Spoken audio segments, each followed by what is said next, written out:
dear friends. I hope all of you are safe and staying at home only. I, Prasanth Lakhani, welcomes you once again in the world of SYSE Economics, Chapter 3B, that is Elasticity of Demand.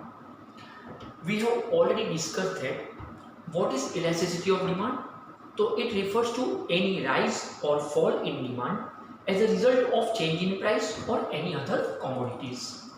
Basically, we have discussed three different types of elasticity of demand, that is price elasticity, income elasticity and cross elasticity. Out of these three types, first one, that is price elasticity of demand, is very important to discuss. What is price elasticity of demand?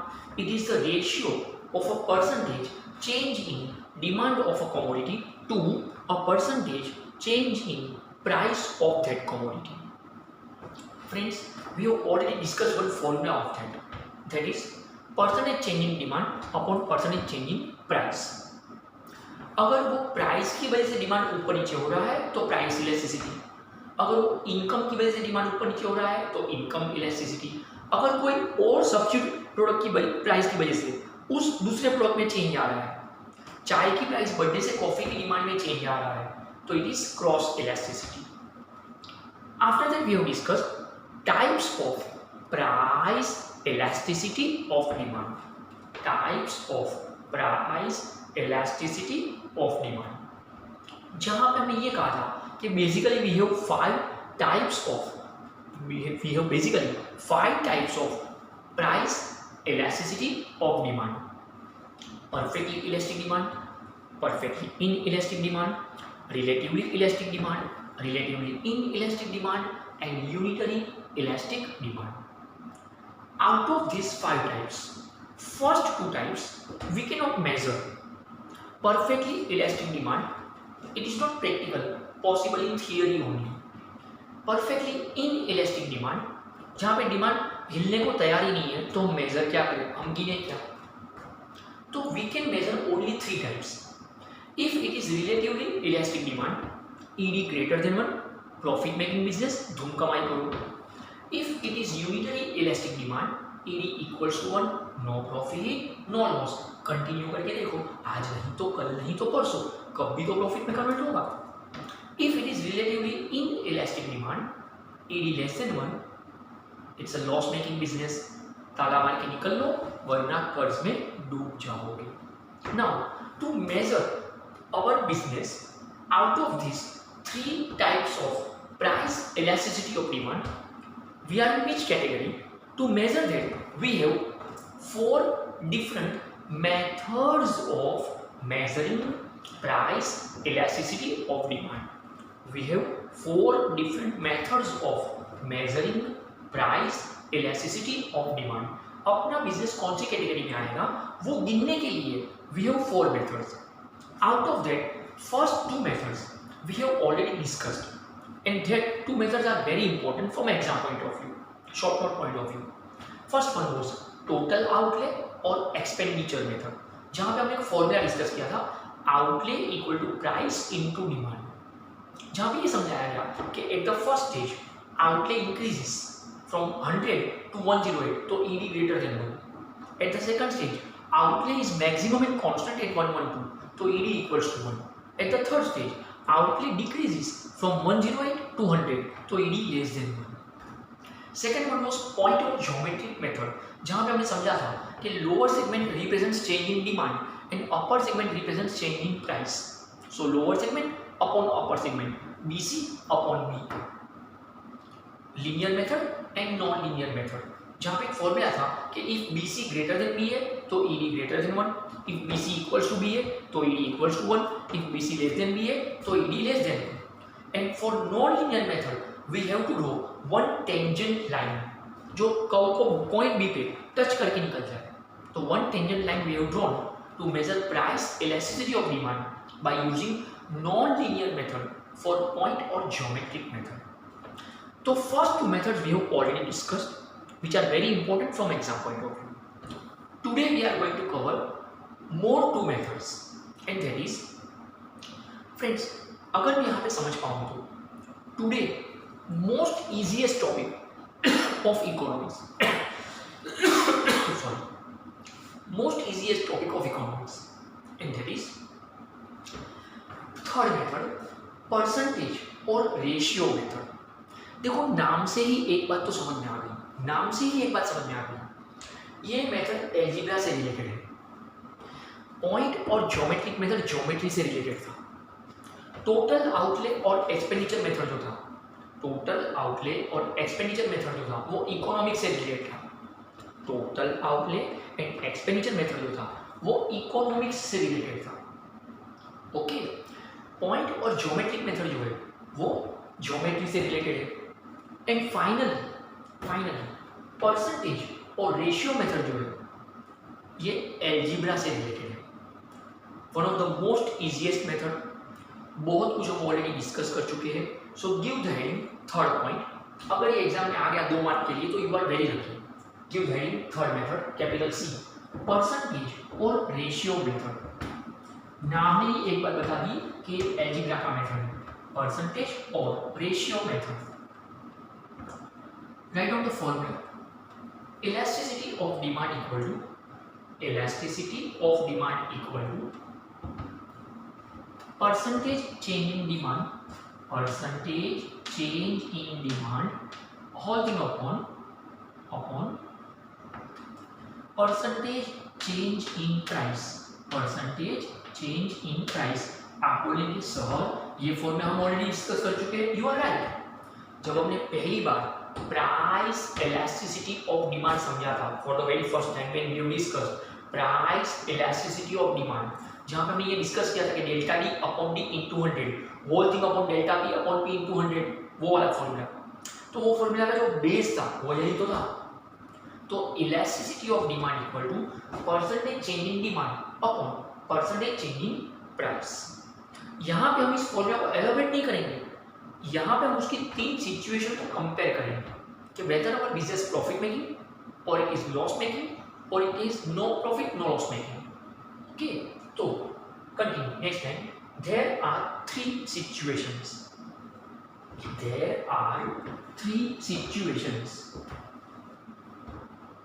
there are 3 situations। number 1,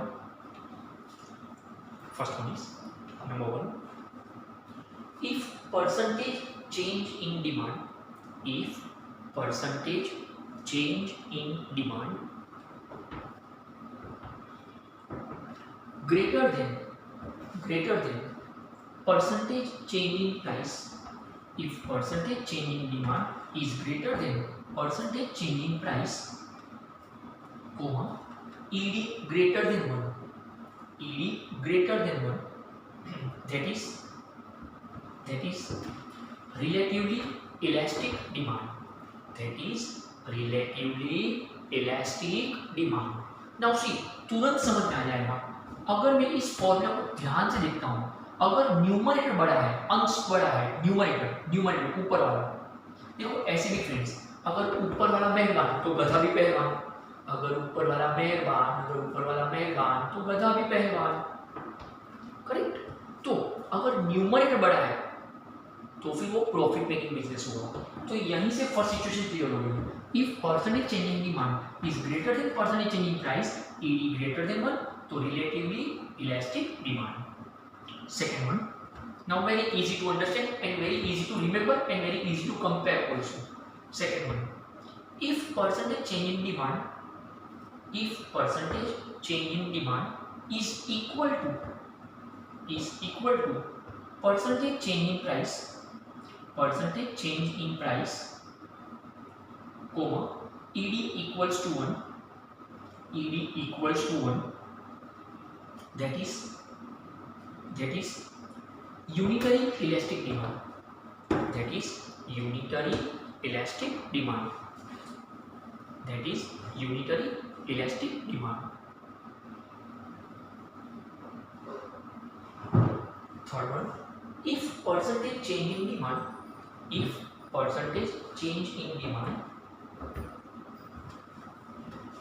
is less than, if percentage change in demand is less than percentage change in price.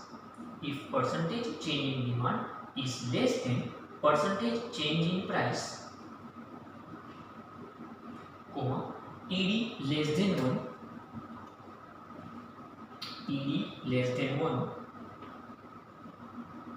that is ED less than 1, that is relatively inelastic demand. That is relatively inelastic demand. That is relatively inelastic demand.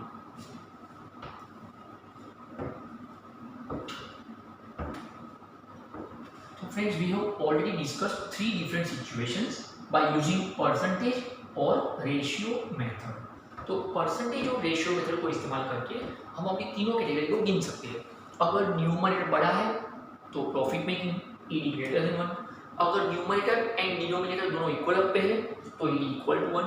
अगर numerator छोटा हो जाए और denominator बड़ा हो जाए तो ED less than 1. Now see, क्यों हम बाकी की दो सिचुएशन नहीं गिन सकते, perfectly elastic demand and perfectly inelastic demand, why we can not measure? क्योंकि मैथ्स के हिसाब से भी, एल्जेब्रा के हिसाब से भी, अगर आप कोई चीज़ का रेशियो कंपेयर करते हो तो you have two options, numerator and denominator. अब अगर न्यूमरेटर बड़ा है तो ईडी ग्रेटर देन 1, दोनों इक्वल है तो ईडी इक्वल टू 1, न्यूमरेटर छोटा है तो ईडी लेस देन 1. इसके अलावा फोर्थ एंड फिफ्थ सिचुएशन तो पॉसिबल ही नहीं है. या तो न्यूमरेटर बड़ा है डिनोमिनेटर से, या तो दोनों इक्वल पे है, या तो न्यूमरेटर छोटा है डिनोमिनेटर से. चौथा और पांचवा सिचुएशन हम लाएंगे कहाँ से, कुछ है ही नहीं. That is why perfectly elastic demand, perfectly inelastic demand we can not measure in practical life. Okay, मैं बार बार ये प्रूव करते जा रहा हूँ कि we can measure only three situations, we can measure only three types of price elasticity of demand, whether it could be ED greater than 1 or it could be ED equals to 1 or it could be ED less than 1. Fourth and fifth type, that is perfectly elastic demand, perfectly inelastic demand, we cannot measure in practical life. So that was our third method, percentage or ratio method. Okay friends, पहला जो method था वो था total outlay और expenditure method जो economic से related था. दूसरा था पॉइंट और ज्योमेट्रिक मेथड जो ज्योमेट्री से रिलेटेड था. तीसरा परसेंटेज और रेशियो मेथड जो एल्जेब्रा से रिलेटेड था. Now we are moving towards fourth method जो आपको बोर्ड एग्जाम के लिए not IMP, I repeat my words, 12th board exam के लिए ये मेथड को वो नहीं पूछेंगे. They will not ask this. Okay? Future में आप में से जो भी लोग CA, CS, CA में सोच रहे हैं, जो भी लोग MBA की पढ़ाई सोच रहे हैं, उन लोगों के पॉइंट ऑफ व्यू, जो लोग अच्छी स्टडी सोच रहे हैं आगे जाके प्रोफेशनल कोर्स पे, उन लोगों के लिए fourth method is very important, very important. Otherwise, 12th standard point of view, fourth method is not important from exam point of view. Practical life में ये method सबसे interesting है. Now just give me 5 minutes. Just give me 5 minutes. उसके बाद मैं लिखने को time देता हूँ. Fourth method का नाम है आर्क मेथड. सच बताऊँ तो ये एल्जेब्रा, ज्योमेट्री, इकोनॉमिक्स सबका कॉम्बिनेशन बन जाएगा. I repeat my words. ये एल्जेब्रा, ज्योमेट्री एंड इकोनॉमिक्स सबका कॉम्बिनेशन बन जाएगा. आर्क वर्ड का जो मतलब आपको समझाओ शायद 10th स्टैंडर्ड में, अगर आपने कभी गलती से ज्योमेट्री पढ़ा था कंस्ट्रक्शन, तो ज्योमेट्री में जब आप राउंडर लेके ऐसा कट मारते थे उसको आर्क बोलते थे. सर्कल का एक हिस्सा होता है दैट इज आर्क. ओके, तो यहाँ पे हमने क्या किया है, ज्योमेट्री की हेल्प लेकर ये आर्क ड्रॉ किया है, इसलिए ज्योमेट्री हुआ. प्राइस एंड डिमांड वर्ड्स है इसलिए ये इकोनॉमिक्स हुआ. और एक एल्जेब्रा का फॉर्मूला चुराया हुआ है, ये एल्जेब्रा का फॉर्मूला चुराया हुआ है. ओके, इसलिए ये मेथड जो है ना, ये एल्जेब्रा, ज्योमेट्री, इकोनॉमिक्स सबका कॉम्बिनेशन है. Practically it is more useful in business life. So damn easy diagram, change in demand is on X axis, change in price is on Y axis and D is the demand curve. तो यहाँ पे change in price आ गया, यहाँ पे change in demand आ गया. D1 original demand, D2 new demand, P1 original price, P2 new price, या फिर आप बोलो old price new price, old demand new demand. कोई भी बिजनेस में 3 साल पहले 5 साल पहले का जो प्राइस था वो P1, जो अभी का प्राइस है वो P2. 3 साल या 5 साल पहले का जो डिमांड था वो D1, अभी का जो डिमांड है वो D2. और उसी को सीधा कंपेयर करना है ना। उसी हम यहाँ पे ये नहीं बोल रहे कि प्राइस बढ़ा के कम हुआ, हम ये नहीं बोल रहे कि डिमांड बढ़ा के कम हुआ, हम बोल रहे हैं कि प्राइस चेंज हुआ और डिमांड चेंज हुआ। तो पहले कुछ और प्राइस था वो P1 बना, अब कुछ और प्राइस है वो P2 बना। पहले कुछ और डिमांड था वो D1 बना, अब कुछ और डिमांड है वो D2 बना। वी आर नॉट सेइंग कि प्राइस फॉल्स डिमांड राइजेस, हम ऐसा कुछ भी नहीं बोल रहे। हम बोल रहे there is change in price and the effect is there is change in demand. तो बढ़ा या कम हुआ वो नहीं बोल रहे, हम बोल रहे हो चेंज हुआ है, बदल गया है। तो पुराना कुछ और था, नया कुछ और है। तो dam easy diagram, okay. P1 से P2 प्राइस चेंज हुआ, इफेक्ट ये होगा कि D1 से D2 डिमांड चेंज हुआ, ठीक है। और इस टाइम यहाँ पे डाउनवर्ड अपवर्ड कुछ भी नहीं कर रहा हूँ, कोई ऐसा मूवमेंट शो नहीं कर रहा हूँ कि डाउनवर्ड या अपवर्ड है। I am not showing that. Very easy formula, elasticity of demand equal to D1 minus D2 upon D1 plus D2। पुरानी डिमांड में से नए डिमांड को माइनस किया अपॉन में पुरानी डिमांड में नया डिमांड को ऐड किया।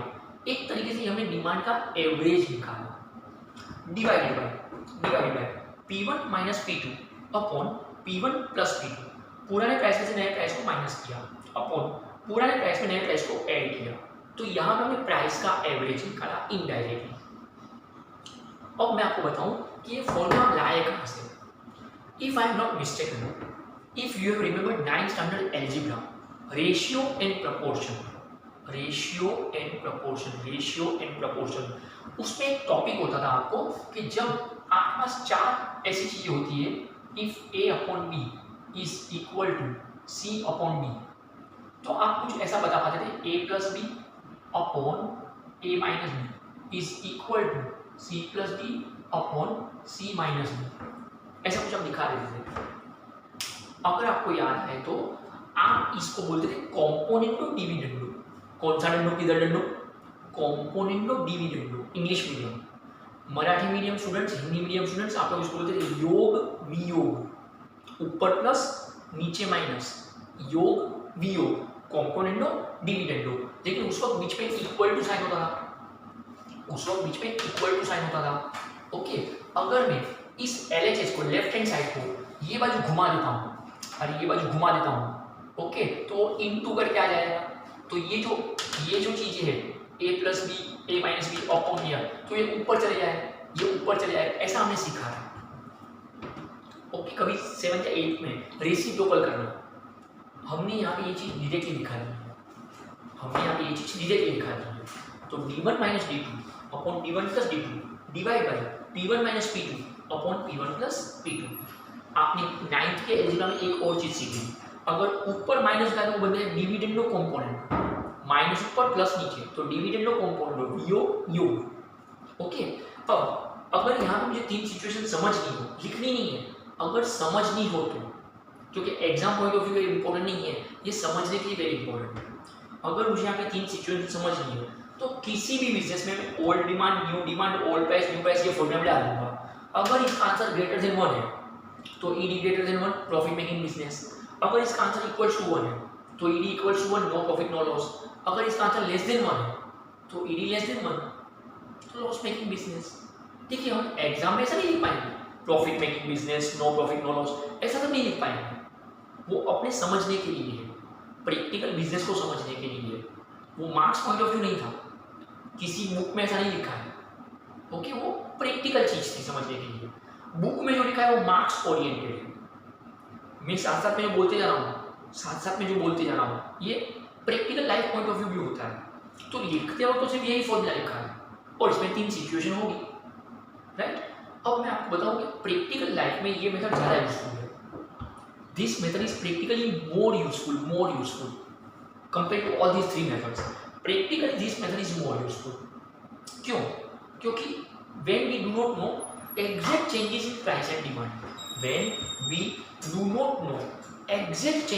in price and demand, किसी भी बिजनेस में अगर मुझे exact change in price and exact change in demand नहीं पता है तो मैं उसका एवरेज निकालता हूँ अप्रोक्सीमेट कि 3 साल पहले प्राइस ये था अब ये है, 3 साल पहले डिमांड ये था अब ये है।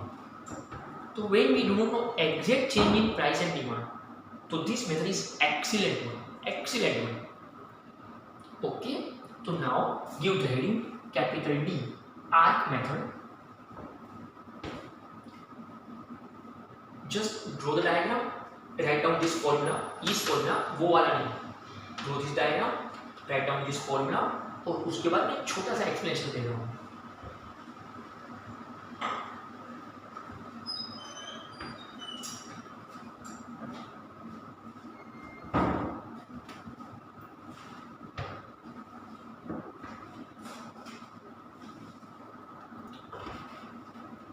So friends, now you just pause the video and draw the diagram and this formula write down. और उसके बाद का एक्सप्लेनेशन में लिखा रहा हूँ.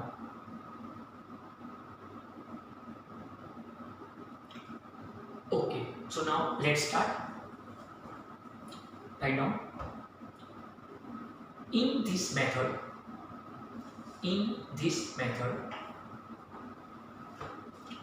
D1 equal to original demand, D1 equal to original demand, D2 equal to new demand, D2 equal to new demand, P1 equal to original price, P1 equal to original price, P2 equal to new price, P2 equal to new price. Next line write down. This method is practically more useful. This method is practically more useful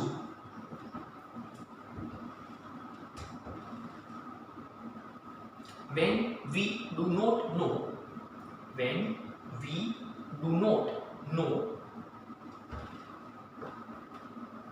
the exact changes, when we do not know the exact changes